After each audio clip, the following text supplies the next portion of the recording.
Olá pessoal, tudo bom com vocês? Aqui é a Polly do Entre Livros e Personagens e hoje eu vou comentar um pouquinho sobre as 6 leituras finalizadas no mês de setembro. Setembro não foi um mês em que eu consegui manter o meu ritmo de leitura, né? Vocês sabem que eu costumo ler um pouquinho mais, mas foi um mês que me proporcionou leituras incríveis. Eu li 6 livros e os 6 livros foram fantásticos, gostei muito. Então, assim, não rendeu muito em quantidade, mas em qualidade, nada a reclamar. E eu vou comentar um pouquinho então sobre essas leituras com vocês. Algumas já apareceram no vlog, inclusive esse número de leituras caiu por conta de alguns acontecidos aí. Quem acompanhou o vlog sabe que andou rolando, se não acompanhou ainda, vai lá assistir, tá aqui nos cards, porque por lá eu compartilhei um pouquinho da minha rotina, das coisas que estavam acontecendo, enfim. Antes de mais nada, lembrando que o link da Amazon tá aqui embaixo. Comprando por eles, vocês dão uma pequena comissão, não pagam nada mais por isso e me ajudam a investir no canal. Então, se forem comprar qualquer coisa ou algum desses livros que eu for indicar, por favor, deem preferência pro meu link. Segundo recadinho é que minha lojinha da Shopee tá cheia de post-its diferentes, livros de desapego, tem amigurumi por lá também. Então, se tiver interessado, vai lá, aproveita que hoje é dia 10/10 e tá rolando promoção de desconto com cupons e tudo mais na Shopee. Espero vocês lá. Agora chega de enrolação e bora falar das leituras. Quem acompanhou o vlog sabe que minha primeira leitura do mês foi O Pequeno Café de Copenhague, da Julie Kaplan, que é o primeiro livro da série Destinos Românticos, lançado pelo selo dos romances de hoje, da editora Arqueiro. E foi um livro que me ganhou por completo, eu fiquei apaixonada por essa história. Não esperava gostar tanto quanto eu gostei. Aqui nós temos a história da Kate, ela é relações públicas em uma empresa muito conceituada, ela tá feliz com o trabalho dela apesar dos pesares, tá esperando uma promoção, tá saindo com alguém, só que acontece algo em que ela acaba não ganhando essa promoção, a pessoa com quem ela estava saindo acaba decepcionando muito e ela fica ali meio sem chão. Eis que surge um cliente de uma hora para outra, ela tem a chance de representar o projeto dele, só que ela tem que montar uma apresentação muito rápido e convencê-lo de uma forma que nenhuma outra empresa de Londres convenceu. Eis que ela apresenta seu projeto e acaba conseguindo a conta e está a caminho de Copenhague para tentar entender um pouco mais do Hugo, um pouco mais da Dinamarca e por que ela é considerada um dos países mais felizes do mundo, o país mais feliz do mundo, no caso. E esse livro, gente, ele é um misto de coisas muito bacanas, porque você viaja para Dinamarca, né, para Copenhague junto com essas pessoas, porque a autora, ela tem descrições muito boas, então você fica conhecendo um pouco dos locais. Eu confesso que toda vez que ela citava alguma coisa, eu ia dar um Google também para complementar a ideia que ela estava passando. Ela apresenta as comidas, ela apresenta as sensações, e a autora do livro, ela fazia isso na empresa que ela trabalhava, então eu acho que ela conseguiu passar muita veracidade dessa experiência, dessa vivência, sabe? A gente tem personagens incríveis, tanto os principais quanto os secundários, todos têm um desenvolvimento muito bacana, todos têm seus complexos, suas falhas, e todos têm problemas que vão sendo resolvidos, né, ao longo do livro, problemáticas que vão sendo abordadas. E eu gostei bastante desse livro, me ganhou por completo, fiquei com vontade de conhecer Copenhague, eu me encantei com as descrições, eu gostei bastante do romance, apesar dele não ser o foco, e eu amei o desenvolvimento pessoal da personagem, recomendo muito esse livro. A minha segunda leitura também apareceu no vlog, Lore Olympus, da Rachel Smith.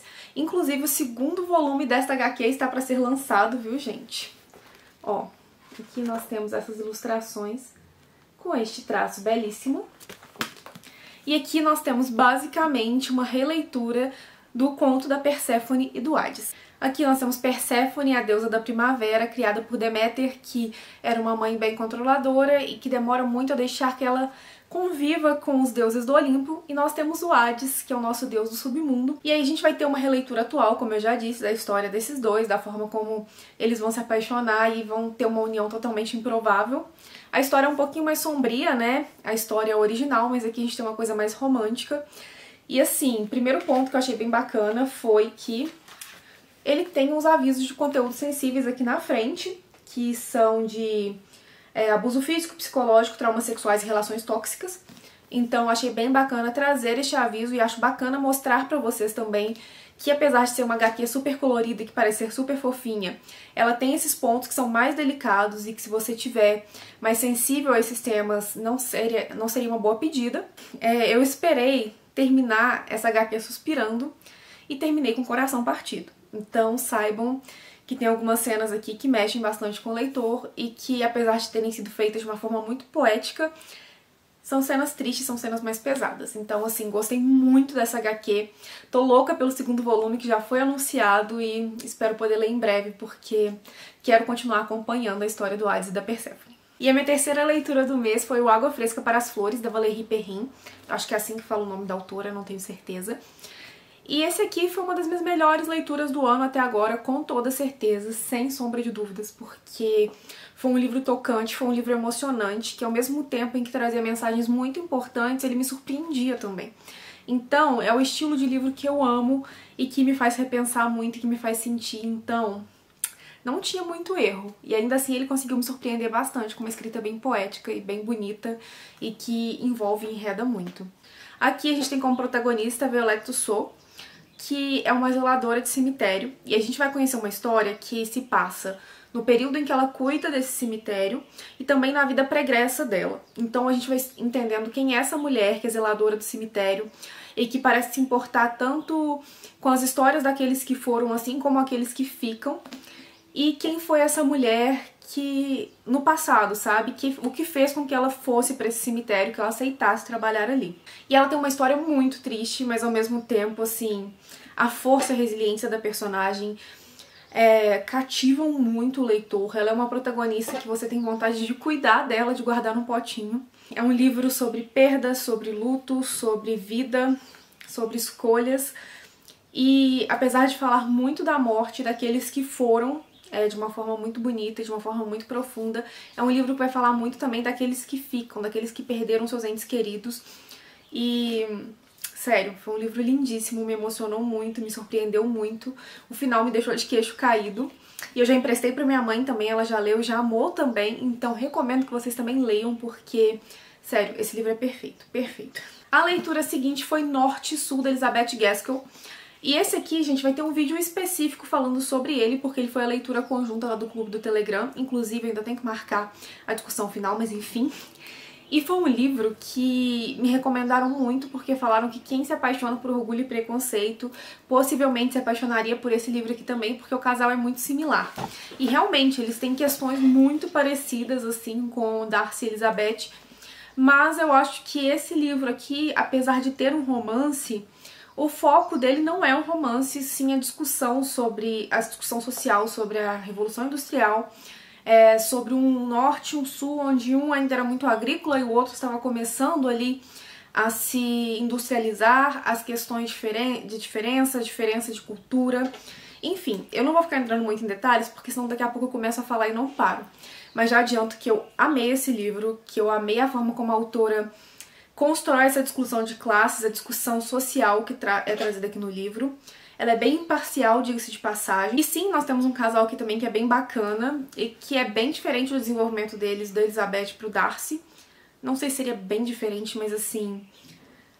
a questão aqui entre eles é mais cultural e social, sabe? Que causa esses desentendimentos que existiram também entre Elizabeth e Darcy.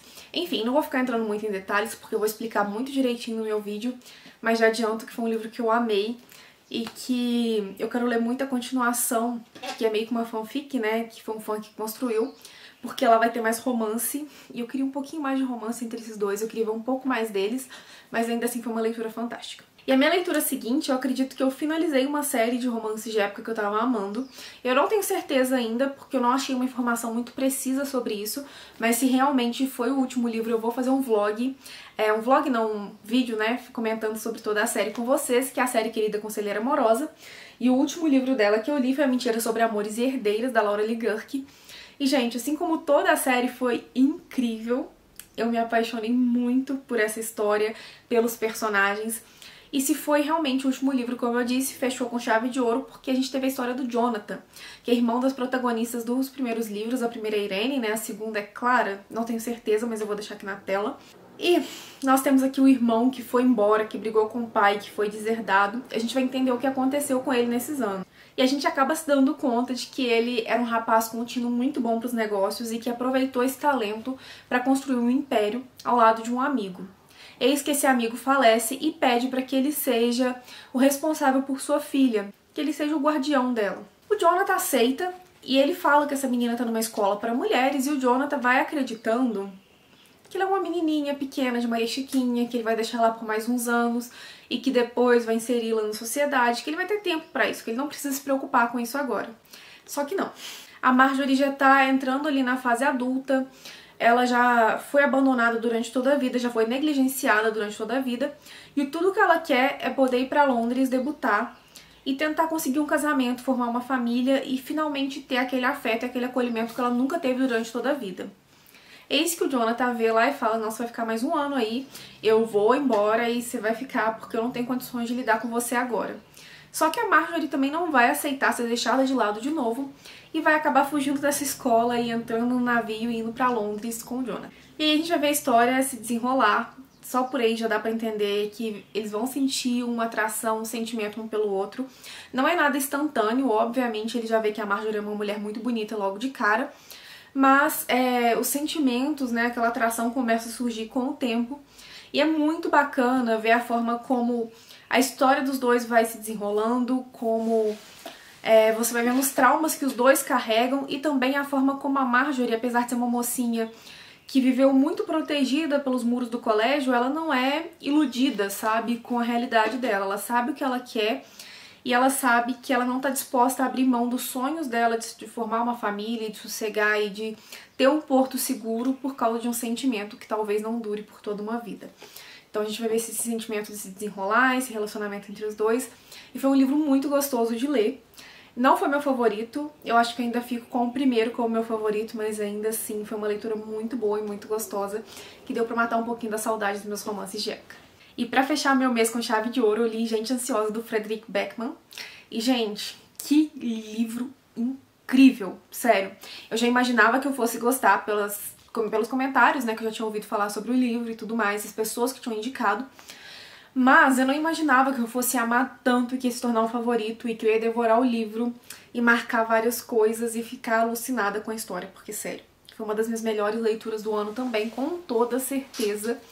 Me ganhou por completo e eu achei genial, porque aqui a gente começa o livro sabendo que houve um assalto a banco em que o assaltante fugiu, acabou entrando num apartamento que estava sendo usado para visitação, que estava à venda, e ele faz as pessoas que estavam ali naquela visitação de reféns.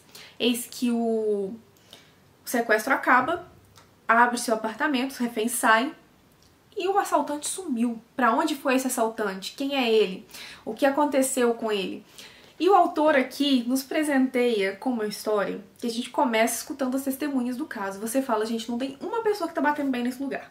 Porque você começa a achar até um pouco estranho, assim, meu Deus, mas esse povo falando nada com coisa nenhuma. Só que aí você começa a entender a história. E você começa a entender aonde o autor quer te levar. Primeiro que o autor, ele tem uma narrativa, ele tem um humor muito peculiar. E ele vai levando o leitor com isso, sabe? Ele vai te conduzindo pela história. E nós temos aqui personagens também que são bem complexos e cada um lidando com as suas coisas à sua maneira. E esses pequenos detalhes também vão sendo exibidos, assim como a questão do assaltante do banco. E a história vai e volta, e o autor quebra a quarta parede para conversar com o leitor. Eu não sei se eu posso chamar de quarta parede. E aí, através dessa narrativa, então, super diferente e super única, que é sensível, é inteligente, é empática, a gente vai ter uma história sobre a vida como ela é. E aí a gente vai ter, então, uma história sobre as incertezas da vida adulta e sobre a complexidade que existe em cada um de nós, em cada realidade, nessa coisa maluca que a gente chama de vida. Sério, esse livro é incrível, leiam.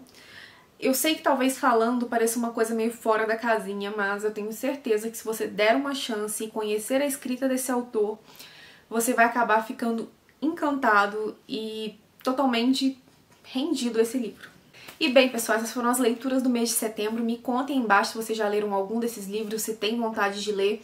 Vamos conversar, ok? Eu vou ficando por aqui, deixo aqui do lado mais 2 vídeos, então se vocês gostem, vale a pena dar aquela conferida. Um grande beijo e até o próximo vídeo.